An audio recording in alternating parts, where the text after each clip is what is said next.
Hello, this is some guidance on the myimaths for perimeter and area of rectangles. So for perimeter, you have this ruler. We're measuring the distance around the outside of these shapes. So I can move my thing there. I would encourage you to use this or paper and pen. Paper and pen is probably the best. So I measure each side. So I think that this side is probably about 3.6. Then I measure the other sides by spinning it round. Try and get it really accurate. What do I think on this one? I think just about 3.5. And then I measure the last side. And after I've measured that last side, I'm going to add these three together. So that's pretty good. 3.5, I think, again. Ah, well, this is almost an equilateral triangle. Then you do the same for the trapezium shape here. I'll add these together and I get here 1.6 plus 9, which is 10.6. Let's see if that was right. And I did. I got that one right, but I didn't do the second one.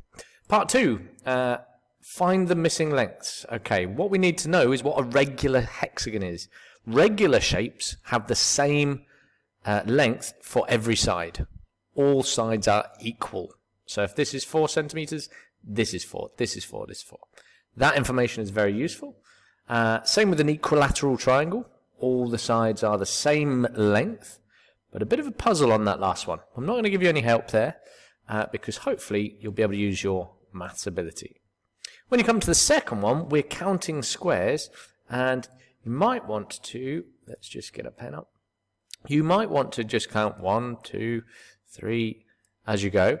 With these ones, we've got halves. So I might go, there's 1, and there's another half, so that makes 1.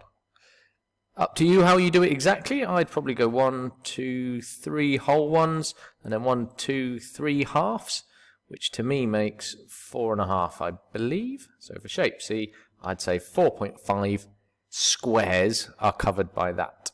All right? There's many ways to do it. You use your own technique, but counting the squares, basically.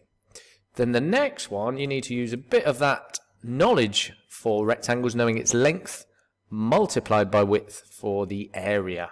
Okay, length multiplied by width. So 7 times 3 here. And then there's a little puzzle one here where you're given the area. 7 times something makes 35. Anyway, that's all the help I'm going to give you on that. Good luck.